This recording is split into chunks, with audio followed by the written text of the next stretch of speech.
à Paris 8, à l'Université de Provence et à l'Université de Pise. Madame Montini est auteure de nombreux articles, notamment sur Beckett. Elle est spécialisée dans l'autotraduction, la traduction et le multilinguisme. Sa conférence d'aujourd'hui portera sur la langue volée, avec étude de cas, le cas irlandais. Je ne dirai pas plus pour lui laisser le soin de percer le mystère de ce vol linguistique. Je vous en prie, madame. Alors, bonjour à tout le monde. Je remercie les organisateurs, et notamment Slimane Benaïssa, qui n'est pas ici, de m'avoir invité. Et j'avoue que je suis un peu mal à l'aise de parler de multilinguisme ici, parce que je pense que vous avez une légitimité qui est majeure, supérieure à la mienne, qui suis italienne et monolangue à la base. Mais j'ai toujours été fascinée par les langues étrangères, les multilinguismes, et donc j'en ai fait le sujet de mes recherches.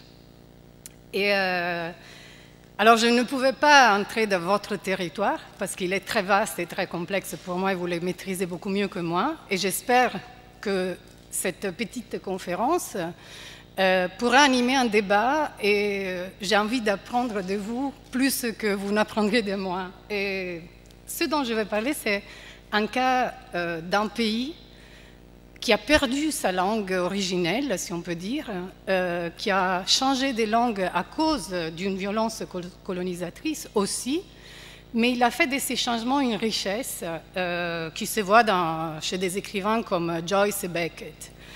Donc, vous avez compris, je vais parler de l'Irlande. Et aussi d'un texte qui parle de cette situation linguistique, qui s'appelle Translations. Donc, c'est un texte de théâtre, vu qu'il est question de théâtre. Je ne parlerai pas des femmes, je suis désolée. Et donc, qui s'appelle Translations, de Brian Friel. Traduction en français, il est traduit en français. Il y a 2 traductions en français. Donc, cette pièce, la Translations, a lieu dans les années 1830, une époque trouble en Irlande, d'un point de vue politique et linguistique. L'anglais est imposé à l'école au détriment du gaélique. Cette solution assène un coût irréparable à cette langue qui devient minoritaire et confinée aux classes les plus modestes et aux endroits les plus reculés. Cependant, ça va, si le gaélique est délaissé, c'est également par un choix délibéré de ses locuteurs. L'anglais étant devenu la langue du pouvoir économique et culturel, le peuple irlandais se doit de l'adopter pour sa propre survie. La nation s'adapte aux nouvelles règles.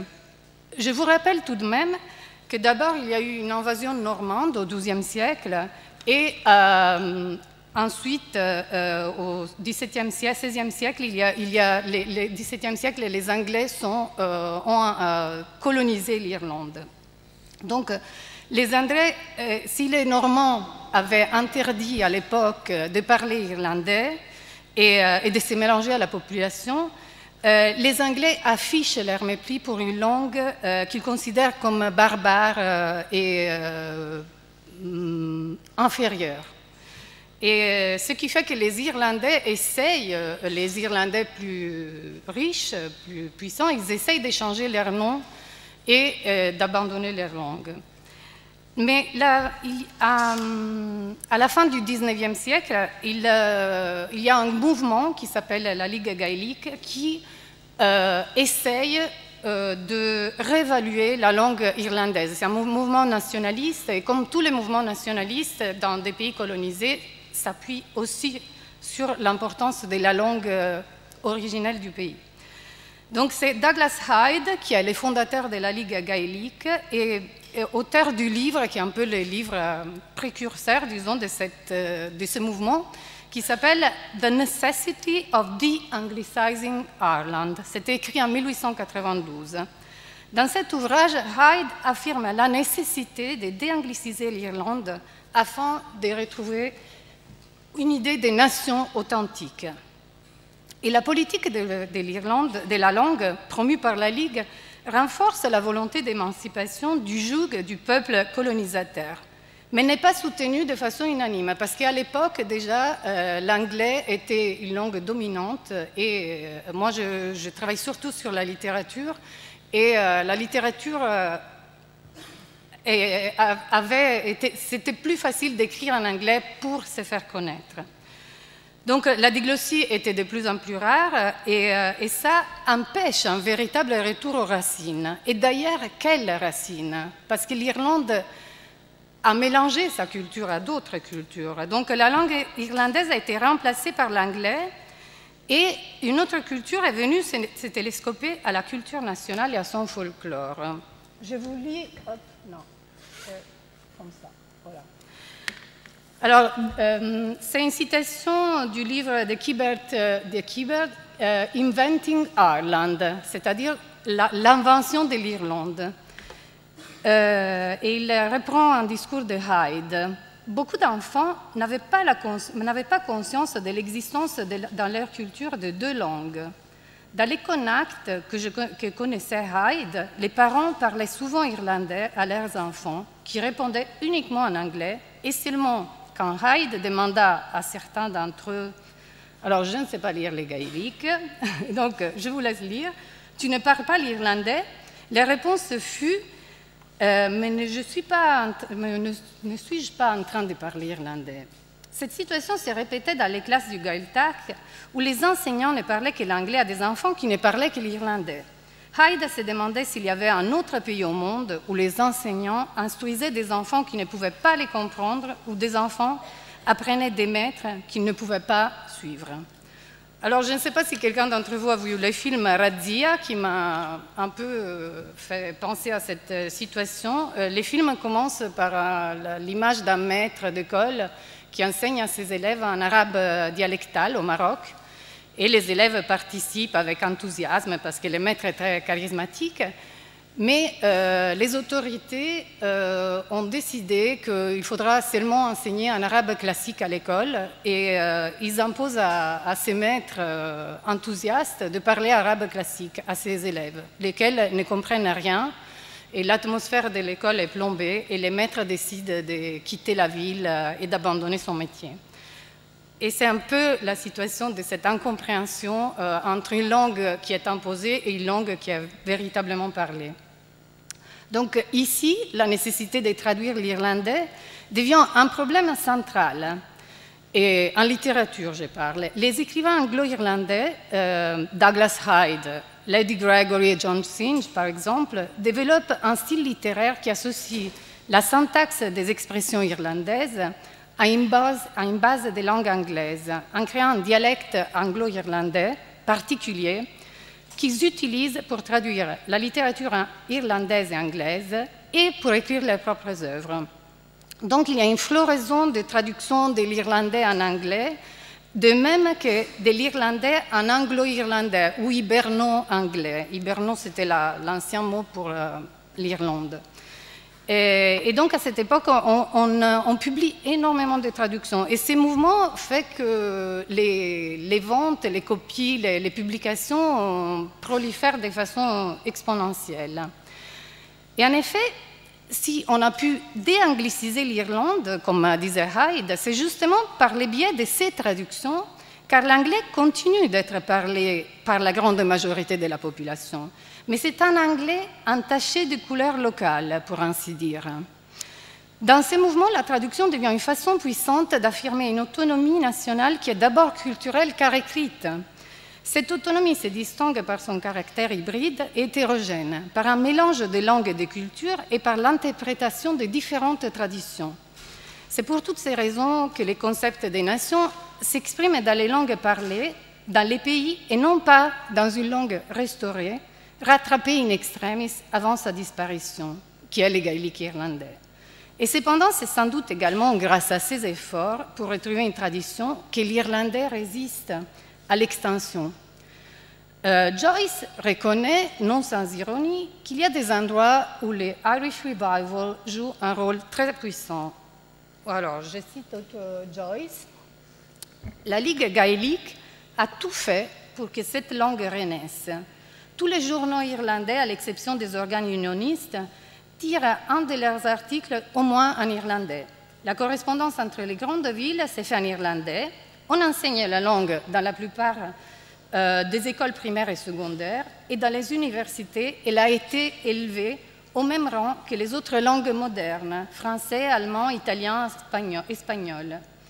Les noms de rues de Dublin sont écrits dans les deux langues. On viendra sur les noms de rues. La Ligue organise des concerts, des débats et des soirées dans lesquelles quiconque ne parle que le burla, c'est-à-dire l'anglais, se sent aussi peu à son aise qu'un poisson hors de l'eau, perdu au milieu d'une foule aux accents rauques et gutturaux. Alors, je vous rappelle que Joyce, il ne parlait pas les gaéliques irlandais. C'était et Beckett non plus. Donc, au moment où le processus des traductions est à son apogée et où l'on s'interroge toujours sur la nécessité d'une langue nationale originelle, les grands poètes Yeats, qui était un des promoteurs du Irish Revival, il commence à s'interroger aussi sur cette question. Parce que Yeats, il écrit principalement en anglais, et il est connu pour ses écrits en anglais. Donc, voilà. Donc, Yeats, il se demande, n'y a-t-il donc pas d'espoir de pouvoir déangliciser notre peuple? Ne pouvons-nous construire une tradition nationale, une littérature nationale, qui sera irlandaise dans l'esprit, tout en étant à langue anglaise? Ne pouvons-nous garder la continuité de la vie de la nation, non pas en essayant de faire ce que Mr. Hyde ou Monsieur Hyde a pratiquement considéré comme impossible, mais en traduisant ou en redisant en anglais ce qui aura une qualité indéfinissable des rythmes et styles irlandais, tout ce qu'il y a de meilleur dans la littérature ancienne. Donc, garder cette langue et s'en approprier, c'est ça un peu le but. Yeats lui-même finit, comme je vous l'ai dit, par écrire en anglais. Et en effet, il se demande si l'anglais ne peut prendre une forme irlandaise et ainsi représenter dignement l'esprit de la nation. Voilà. Non. Hop. Je vais vous lire la citation parce que si on dit qu'une littérature nationale doit être, c'est Yeats qui parle, si on dit qu'une littérature nationale doit être dans la langue du pays, cela pose de nombreux problèmes. Devrait-elle être écrite dans la langue parlée dans les pays ou bien dans la langue censée y être parlée? Donc, en faisant écho à Yeats, George Russell, qui était très critique à toute forme de nationalisme linguistique, affirme que l'Irlande a besoin d'une pensée irlandaise plutôt que d'une langue irlandaise, et qui n'est plus la langue de la nation irlandaise. Il dit qu'il ne l'a jamais été. L'enjeu linguistique va de pair avec l'idée de création, voire d'invention d'une nation, qui, pour s'adapter aux colonisateurs et ne pas succomber, avait fini par adopter une langue étrangère. La tentative de restaurer la langue irlandaise échoue, du moins partiellement, car bien que l'irlandais soit devenu la première langue nationale de l'Irlande depuis 1937, il n'y a que peu d'Irlandais qui peuvent vraiment communiquer dans cette langue. Ça devient une langue universitaire ou bien une langue parlée par les gens les plus modestes, dans des petits endroits comme les îles Iran, des endroits un peu isolés. C'est grâce à la traduction, parce qu'il est aussi question de traduction, que la nation et la culture irlandaise sont reconstituées et réimaginées, comme on a dit, mais c'est aussi par le biais de la traduction que le pouvoir de l'anglais se confirme, que cette langue se confirme, même si c'est une langue qui change en Irlande, on le verra. Car non seulement les Irlandais l'ont adopté, l'anglais, mais ils ont aussi traduit leurs noms en anglais, de façon assez anarchique d'ailleurs, pendant que les Anglais traduisaient tous les noms des lieux dans la langue du roi. Aujourd'hui, en Irlande, chaque localité a son nom irlandais et sa traduction en anglais. Mais à l'époque de notre pièce, à laquelle on arrive, c'était l'époque 1830, la pièce a lieu en 1833, donc l'époque où on impose l'anglais à l'école et on décide de changer les noms des lieux de l'irlandais en anglais. Toute la pièce est censée parler en irlandais, gaélique, Mais en réalité, elle est écrite en anglais et il y a un mouvement de traduction que je vous montrerai où l'anglais est traduit normalement vers les gaéliques, mais dans la pièce, il est traduit vers l'anglais et on voit que la traduction ne correspond pas à ce qui a été dit. Donc, les phrases traduites ne sont pas répétées à la lettre. Je vous montre un exemple, comme ça vous allez mieux comprendre. Hop. Lancy, c'est l'officier chargé de modifier les noms de lieux en Irlande, qui est arrivé avec son interprète Owen, qui fait partie d'une communauté qui parle les gaéliques et qui est quand même bilingue, voire quadrilingue, parce que la pièce est aussi censée parler latin et grec. Il y a du latin et du grec dans la pièce, donc des langues mortes, ce qui représente quelque chose dans l'économie de la pièce. Donc là, c'est dit, je vous ai tout mis en traduction évidemment, le gouvernement de Sa Majesté a ordonné les tout premiers relevés planimétriques globales de la totalité de ces pays. Une triangulation générale qui comprendra des informations hydrographiques et topographiques détaillées et qui sera exécutée à l'échelle de 6 pouces pour 1000 anglais. Bon, voici la traduction de Owen, vous la voyez. On fait une nouvelle carte du pays. Owen ne traduit pas la langue des bois de Lancy et ne retient que l'essentiel, en cachant les côtés intimidateurs de ses propos. De cette façon, Owen semble se refuser à ce qui caractérise l'attitude impérialiste, qui dans ce cas ne vise pas à traduire les valeurs irlandaises en anglais, mais préfère traduire et simplifier les valeurs anglaises en irlandais. De même, les traductions des lieux de l'irlandais en anglais doivent subir une modification et parfois devenir méconnaissables. Ici, l'imaginaire et l'histoire qu'il est créé sont détruits en traduction. Je vous donne des exemples. Mon accent n'est pas terrible. Boon Haban, par exemple, est un mot en gaélique, où Boon est le mot irlandais pour bottom, fond, et Abba signifie river, rivière. Et est traduit en anglais d'abord par Owen Moore. Et après, ça devient Binhon, qui rappelle les sons du mot irlandais. Mais Yolande, qui est le jeune lieutenant anglais, mais qui devient philo-irlandais, il adore l'Irlande, il ne veut plus changer cette langue, il ne veut plus changer cette culture comme il était censé le faire, il propose Ban Owen, qui est à peu près la reproduction phonétique en anglais du mot irlandais. Donc, aucun de ces termes n'est traduit Bunnabahan, mais Ban Owen est le plus proche de l'irlandais. Et Owen, le traducteur, il dit « C'est neither fish nor flesh, mi-figue, mi-raisin ». Il y a donc perte, il y a trahison, mais dans cette traduction, la perte est modérée, disons. Et cependant, parfois, la traduction doit faire face à d'autres questions bien plus graves, comme celle de la mémoire de l'histoire et de la petite histoire. Donc ça, c'est peut-être une question, je ne sais pas si ça vous concerne, mais c'est une question très importante, c'est-à-dire comment préserver la mémoire en traduction ou comment préserver la mémoire d'une langue qui a disparu aussi. Voilà. Donc, c'est... Owen et Yolande sont en train d'essayer de décider quel nom donner à un endroit qui s'appelle Tobervry. Je vous lis. Nous appelons ces croisements Tobervry, probablement. Et pourquoi l'appelons-nous Tobervry? Je vais vous dire pourquoi. Tober veut dire les puits. Mais que veut dire Vry? C'est une corruption de Brian, une déformation de Tober, Brian. Parce qu'il y a 150 ans, il y avait là-bas un puits, pas au croisement lui-même, attention, ce serait trop simple, mais dans une prairie à proximité du croisement. Et un vieil homme prénommé Brian, défiguré par une énorme excroissance, s'était mis en tête que l'eau de ce puits était miraculeuse. Et chaque jour, pendant 7 mois, il est allé y plonger son visage. Mais l'excroissance n'a pas disparu.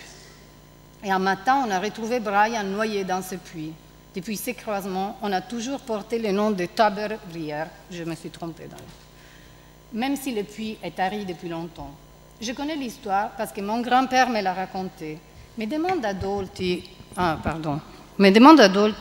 ou à Mary, ou à Bridget, ou même à mon père, ou même à grand-père, ou même à Manus. Manus, c'est un des personnages de la pièce. Demande-leur pourquoi il s'appelle Tobermory.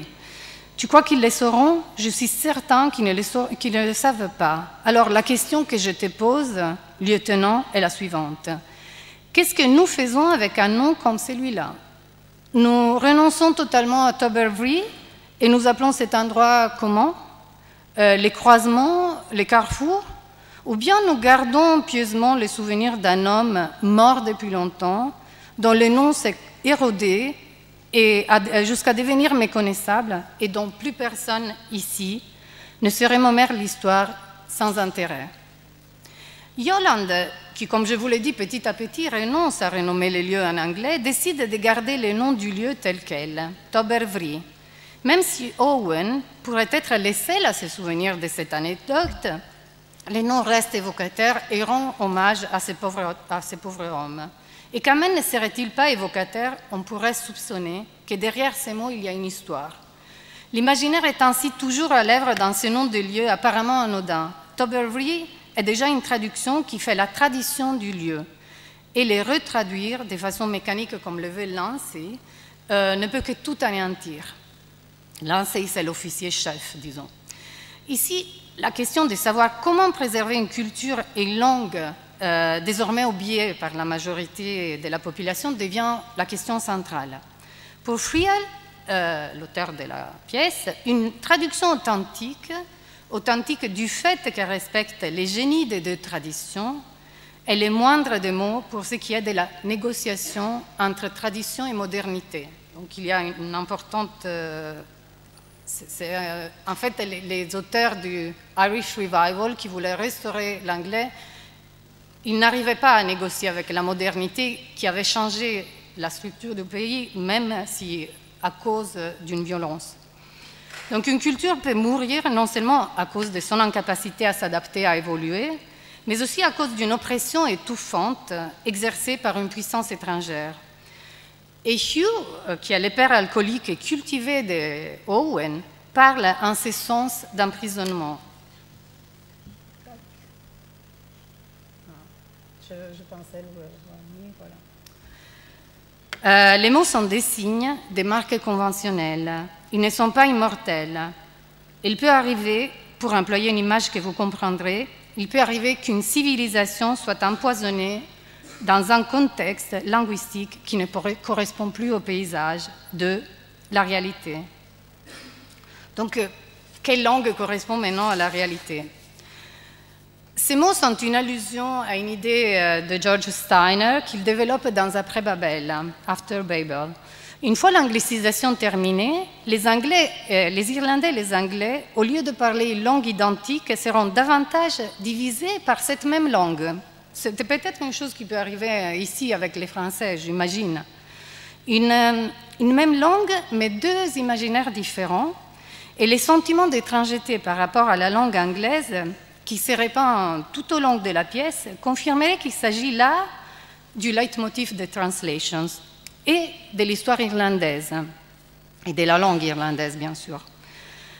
Dans un passage de The Portrait of an Artist as a Young Man de James Joyce, Joyce évoque cette division. C'est un passage assez connu dans notre milieu, disons.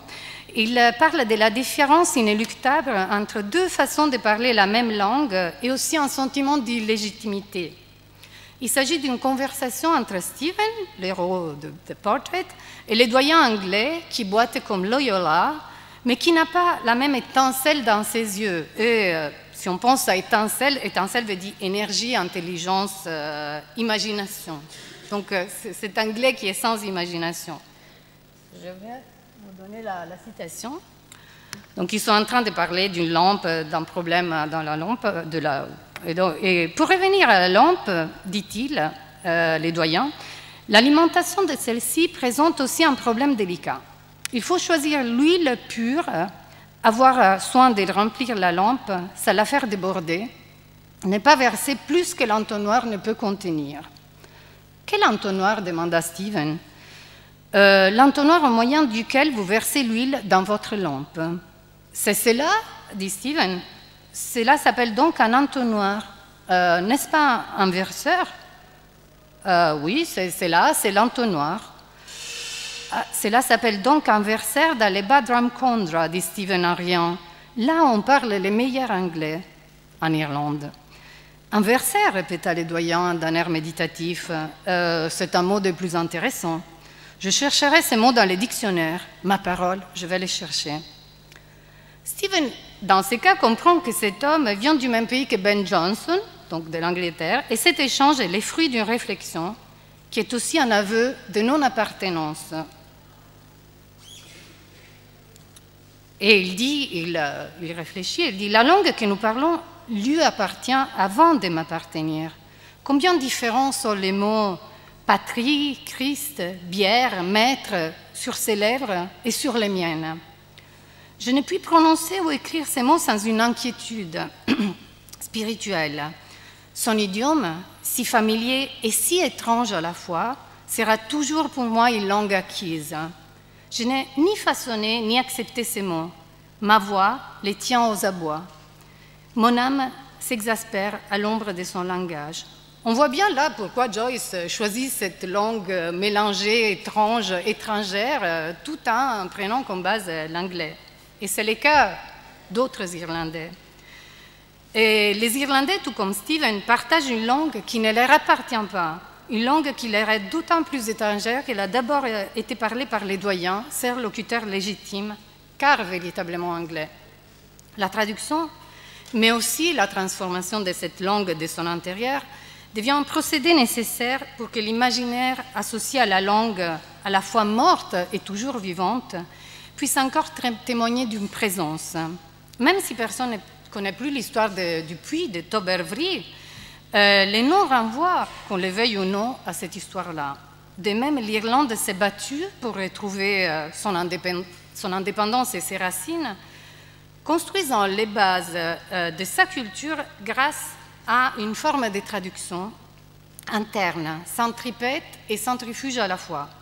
Car tout en ramenant à elle-même, par ses références, l'hiberno anglais acquiert un caractère cosmopolite grâce à ses représentants majeurs, mais aussi grâce au fait que leur langue est capable de transmettre et de diffuser là où l'irlandais n'aurait pas pu le faire. Il est plus connu par les gens. Donc, et j'ai fini... Ah, peut-être il n'y a pas... Oui. Voilà, j'ai fini avec une citation en anglais de Ulysses. I am the servant of two masters, Steven said, an English and an Italian, the imperial British state and the Holy Roman Catholic and Apostolic Church. Haynes répond, an Irishman must think like that, I dare say. Et Joyce, comme Yeats l'avait préconisé, écrit en anglais comme s'il traduisait de sa culture irlandaise, même s'il ne connaît pas la langue, et donc culture hybride. Et la question finale, c'est est-ce qu'il y a des cultures qui ne soient pas hybrides? Je finis, voilà. Merci.